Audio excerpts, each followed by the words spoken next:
Magandang umaga mga ka-happy hour. Narito ang mga balita para sa MBC TV Network News Update, 9 AM edition. DA dinepensahan ang pagsusubasta ng aging stock na bigas ng NFA, sisimulan sa Oktubre. Yan ang MBC TV Network News, ni Rovic Manuel. Inaasahan na ng Department of Agriculture o DA na marami ang tataas ang kilay hinggil sa nakatakdang auction ng National Food Authority o NFA ng hanggang 60,000 metric tons ng aging na bigas ngayong Oktubre. Ayon sa DA, isa sa kritisismo dito ay ang kalidad ng bigas at mga akusasyong nagpapabaya umano ang ahensya. Sa panayam ng DZRH kay DA Assistant Secretary Arnal de Mesa, dinepensahan nito ang pagsusubastang gagawin ng aging stock ng bigas. Aniya, ito ay para lang mapaluwag ang mga bodega dahil malapit na umano ang muling anihan at hindi dahil malapit na ang masira at para lang pagkakitaan. Magkakaroon nga tayo ng subasta ngayong October ng 60,000 metric tons dahil alam natin pasok din na ng anihan para lalo mas ma-free up yung mga espasyo ng warehouses ng NFA. Ang pangunahing rason lang Jerry talaga ay mailabas itong mga aging stocks at magkaroon ng espasyo para dito nga sa ating hanian. So hindi tinitingnan yung kita. Ayon kay De Mesa, ang mga isusubastang bigas ay pasok pa sa itinakda ng RA 12078 o ang Agricultural Tarification Act, kung kaya pwede pa itong isubasta ng NFA.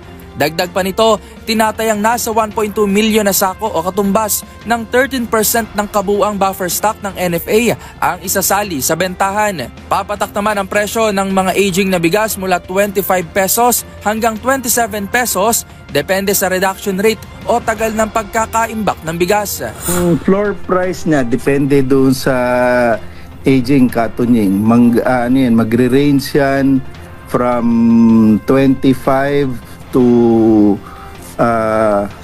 hanggang 27 pesos depende doon sa tinatawag natin na reduction rate. Ang pinakamura ay 25% kapag more than 18 months na yung aging at ang reduction rate ay 15%.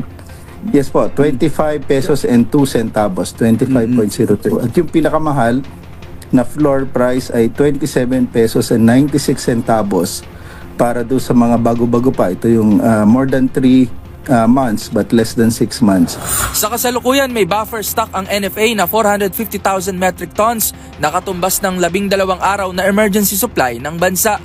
Para sa MBC TV Network News, ito si Rovic Manuel ng DZRH TV, una sa Pilipinas, una sa Pilipino.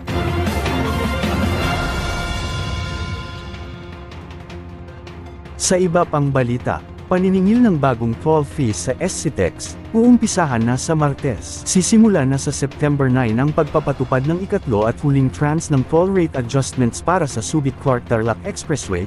Pinahintulutan na ng Toll Regulatory Board ang implementasyon nito na dapat ay noon pang 2021 at 2023. Lahat ng motorista ay magbabayad na ng karagdagang 64 centavos kada kilometro para sa Class 1 vehicle, 1 peso and 29 centavos kada kilometro para sa Class 2, at 1 peso and 93 centavos kada kilometro para sa Class 3. Mula Mabalacat City o Mabiga Interchange patungong Tarlac, karagdagang 25 pesos na ang ibabayad ng mga motorista na may Class 1 vehicle, karagdagang 51 pesos naman sa Class 2 vehicle, at 75 pesos sa Class 3 vehicle. Samantala, ang mga motoristang bumibiyahe sa pagitan ng Mabalacat City o Mabiga Interchange at tipo Hermosa Bataan malapit sa Subic Freeport, ay sisingilan ng karagdagang 40 pesos, 80 pesos at 121 pesos para sa Class 1, 2 at 3 vehicles. Ang mga bibiyahe sa buong kahabaan ng SCTEX mula tipo hanggang Tarlac, ay magbabayad ng karagdagang 66 pesos para sa Class 1, 131 pesos para sa Class 2, at 197 pesos para sa Class 3 vehicles. Ang mga karagdagang rate ay bahagi ng inaprubahang 2020-2022 petition para sa periodic adjustments para sa SCTEX.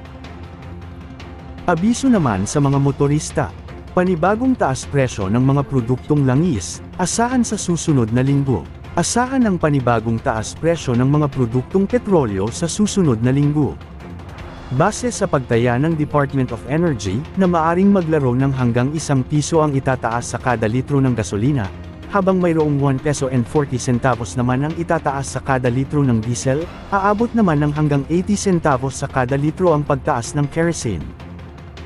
Ilan sa mga nakitang dahilan ng DOE ay ang patuloy na pag-atake ng Russia sa Ukraine, ganun din ang pagtaas ng $1 kada presyo ng langis, matapos na magpatupad ng sanctions ang US sa Iran. At yan ang mga balita para sa MBC TV Network News Update, 9 AM edition. Abangan ang mga susunod na balitaan mamaya, para sa 10 AM edition.